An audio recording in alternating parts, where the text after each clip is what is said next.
What's important is not the money, because you can lose it all and still rise again. I was rich at 31, broke at 33, and I learned the hard way. Money isn't the real asset, you are. The law of attraction doesn't just bring wealth, it brings the person you become in the process. So today, I will show you how to attract success by working harder on ourselves than on our jobs, how to shift your mindset to abundance, and how to let success chase you instead of you chasing it. Stay with me, because this lesson could change everything about how you create your future. When I was a young man, I used to believe that the secret to wealth was in chasing money. If I could just earn a little more, everything would be fine. But over time I learned that money is not something you pursue, it is something you attract. And what attracts it is not luck, not even effort alone, but the person you become. Think about it. Opportunities don't go hunting for those who complain, cut corners, or refuse to grow. They find their way to people of discipline, character, and vision. Success is not so much about what you get, it is about what you are becoming in the process. If you want to change what you have, you must first change who you are.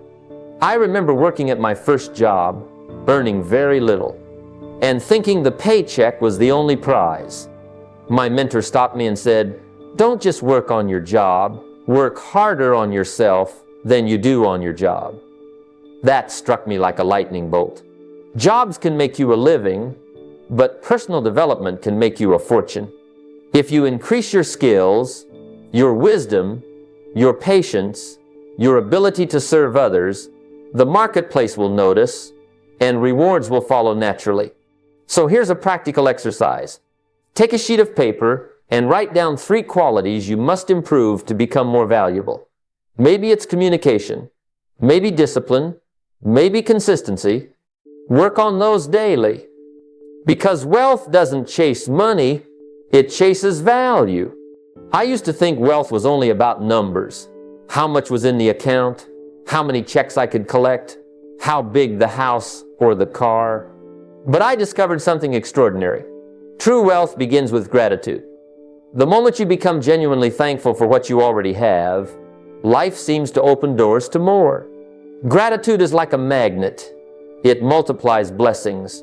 Without it, even a fortune can feel like poverty.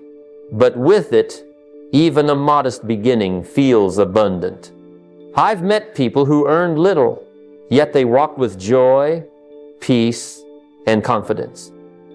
And I've met others who had plenty, but never enough. The difference wasn't in their bank accounts. It was in their perspective. I remember the days when I was broke, deeply in debt, uncertain of the future. Instead of drowning in frustration, I learned to be grateful for the small things. A good book, a conversation with a mentor, even the chance to start over. That simple act of gratitude shifted my energy. It made me see possibilities instead of problems. And as I practiced it daily, my opportunities grew, my income followed, and my confidence expanded. So let me give you a small assignment. Each night, before you go to bed, write down 3 things you are financially grateful for. Maybe it's a steady paycheck. Maybe it's the meal on your table. Maybe it's the fact that you're learning principles that can change your life. Gratitude doesn't just recognize blessings, it multiplies them. When I was just starting out, I thought the world would reward me for showing up, for working hard, for simply needing a break. But I soon realized the marketplace doesn't respond to need, it responds to solutions. Money flows toward people who solve problems. If you want bigger rewards, you must tackle bigger problems. It's not about wishing life were easier. It's about becoming better, more resourceful, more creative in facing challenges. I remember struggling in my early years, wondering why success seemed distant. My mentor told me, "Don't ask for less problems, ask for more skills." That one line shifted everything. Every difficulty is a hidden opportunity. When I began seeing problems not as obstacles but as raw material for growth, my perspective changed. People are willing to pay, and pay well, for someone who can relieve their pain, save them time, or make life simpler. Think of every great business you know. It started because someone saw a problem and said, "I can fix that." Here's what I recommend you do. Carry a small notebook with you. Each time you notice a problem in your life, in your community, at your job, write it down. Don't dismiss it. Ask yourself, could this be turned into a service, a tool, an idea? Over time, that notebook will become a goldmine of opportunities. Because wealth doesn't flow to those who complain about problems. It flows to those who solve them, and the bigger the solution, the greater the reward.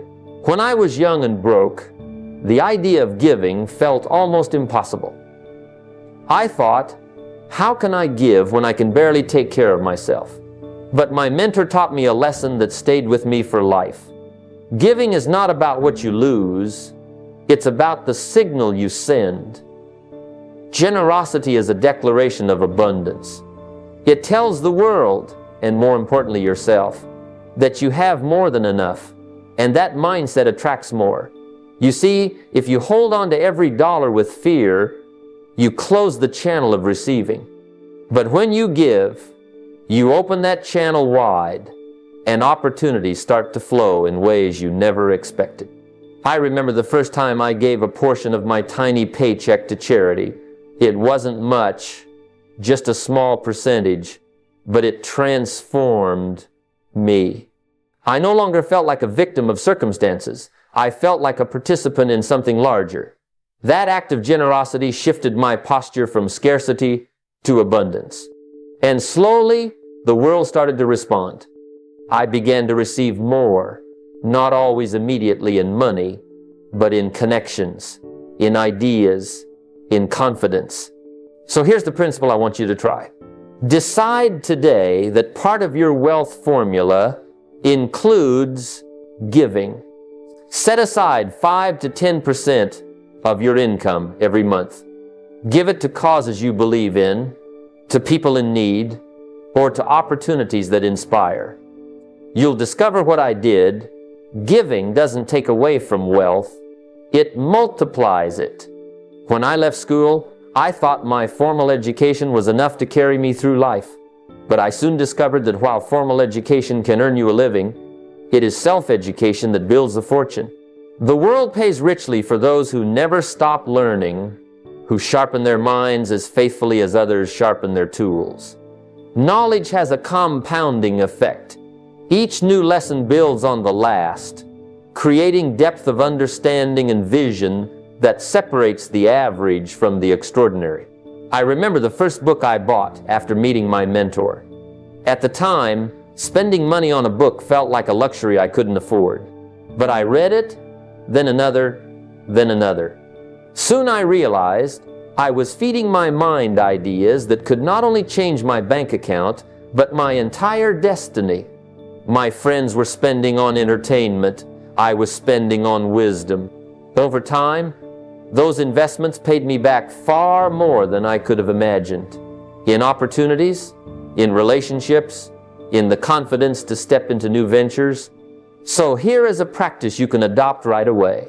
Every month, commit to at least one new investment in yourself. It might be a book on money, a course on business, or a seminar on personal growth. Set a portion of your income aside specifically for self-education.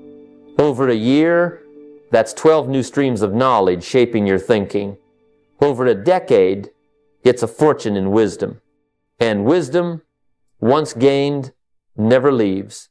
It keeps paying dividends for life. In my early years, I often made promises to myself that I didn't keep. I'd say I would save, then spend it all. I'd say I'd track my expenses, then forget after 2 days. And each time I broke those promises, I lost a little trust in myself. What I came to understand is that discipline isn't just about routines, it's about credibility with yourself. When you keep even the smallest commitments, you build a quiet confidence that begins to attract success. Discipline is magnetic. People sense it. Opportunities sense it. The marketplace senses it. I learned this truth the hard way. When I was broke and trying to turn my life around, my mentor told me, "Don't wait for motivation. Practice discipline." He challenged me to master the basics. Save a little, read daily, keep records, plan before spending. At first it seemed so small, almost trivial. But those simple disciplines, practiced every day, became the foundation for my financial turnaround. Discipline doesn't scream, it whispers. It shows up in small, consistent acts that compound into results you can't ignore. So here's a challenge for you. For the next 30 days, track every single dollar, not most of them, all of them. Write it down the moment it leaves your hand. At first, it may feel tedious, but stick with it. After 30 days, you'll see patterns you never noticed before. And more importantly, you'll feel a new strength inside you. Because discipline doesn't just manage money, it shapes character, and character attracts success. When I was younger, I wanted results fast. If I planted a seed, I expected fruit the next morning. But life, and especially wealth, doesn't work that way. Building wealth is like farming. First comes the seed, then comes the season of patience, and only after time comes the harvest. You can't shortcut the process. You can't dig up the soil every week to see if the seed is growing. You plant, you nurture, you wait, and you trust the cycle. Wealth follows the same law. It rewards those who can delay gratification and trust the power of time and compounding. I remember when I first started setting aside money for investments. It was painful because the results weren't instant. I'd look at my small account and wonder if it would ever amount to anything. But I stayed with it. Month after month, I added to the seed. And over the years, I saw something remarkable. What once looked like pennies began to grow into something substantial. Not because I was doing something dramatic, but because I gave time the chance to do its magic. The harvest always comes to those who refuse to quit too soon. So here's a practical step you can begin right now. Start a recurring investment, something automatic, something consistent. Don't worry about the amount. Commit to it for 10 years. Treat it like planting a tree. At first, it won't look like much, but a decade later, you'll be amazed at the growth. Because wealth, like farming, always rewards patience. I've seen people work for years, slowly building their savings, carefully nurturing their progress, only to lose it all in one careless decision. And that's why I tell people, it's not just about making money, it's about protecting what you've already built. One mistake, one reckless risk can wipe out years of discipline and effort. The marketplace will always offer shortcuts, quick wins, and promises of overnight riches. But wealth is never built on gambling. It's built on strategy, patience, and protection. I remember being tempted by a friend's can't-lose opportunity early in my journey. It looked exciting, almost too good to be true, and of course, it was. I put in money I couldn't afford to lose, and in a short time, it vanished. That mistake hurt, but it taught me one of the most important lessons of wealth. Protecting your capital is just as important as growing it. Since then, I've approached every decision with caution, clarity, and calculation. Here's a practice that can save you years of regret. Before you make any investment, big or small, write it out on paper. What is the risk? What is the reward? And what's your exit plan if things don't go as expected? If you can't clearly define those three, don't move forward. Because money is too valuable to risk on vague promises. Protect your capital like a farmer guards his seed. Without seed, there is no harvest. Guard it well, and it will multiply safely in time. When I first entered the world of work, I thought income was tied only to the hours you put in. If I worked harder or longer, I expected to earn more. But soon I discovered that income rarely exceeds personal development. The marketplace pays for value, and your value increases when your skills improve. If you want to earn more, you have to become more. It's not about wishing for a better economy or waiting for a raise. It's about upgrading yourself so that opportunities naturally come your way. I remember the turning point for me was learning the art of communication. At first, I struggled.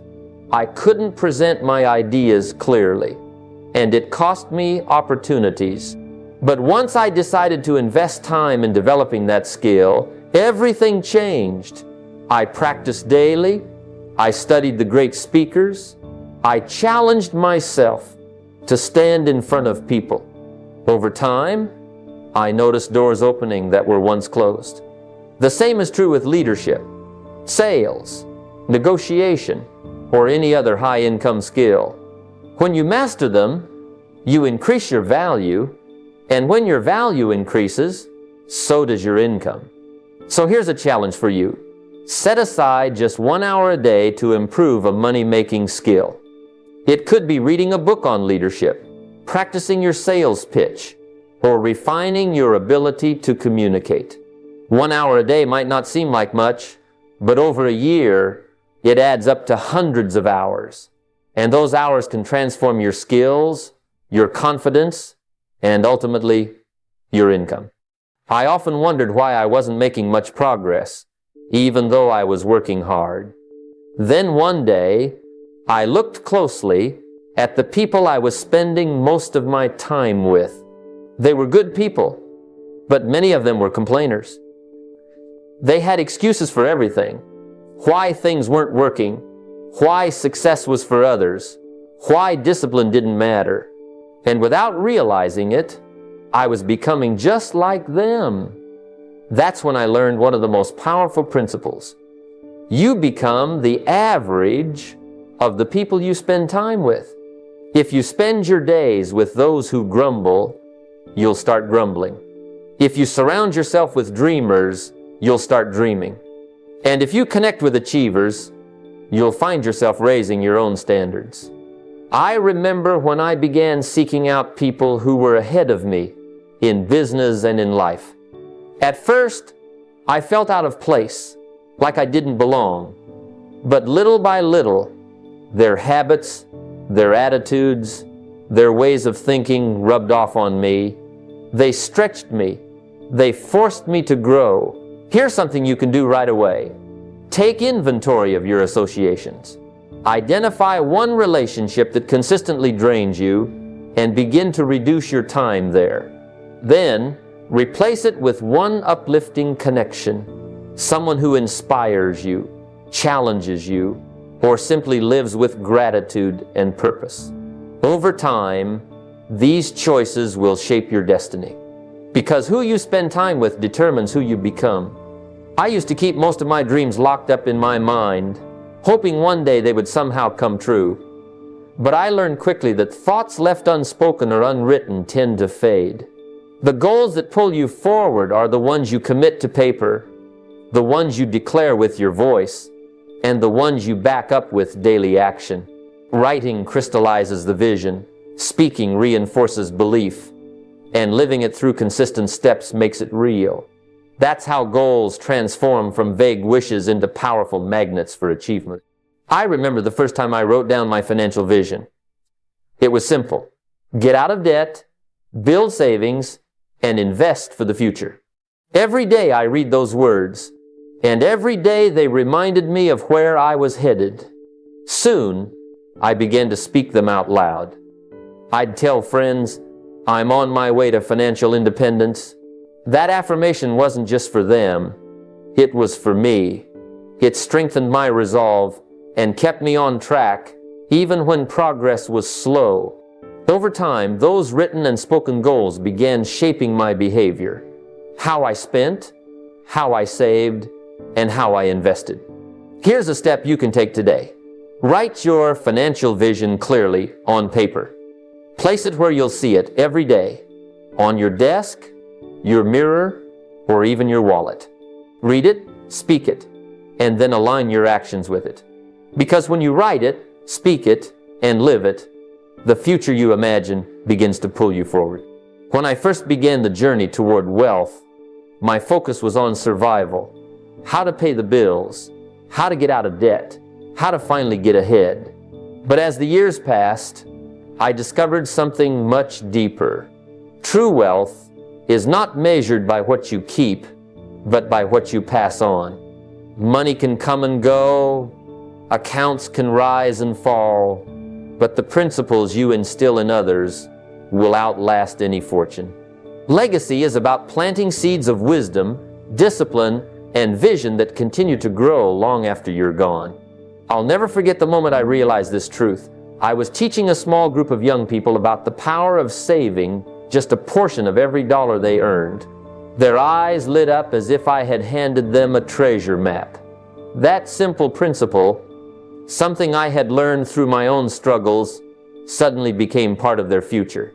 And that's when it struck me.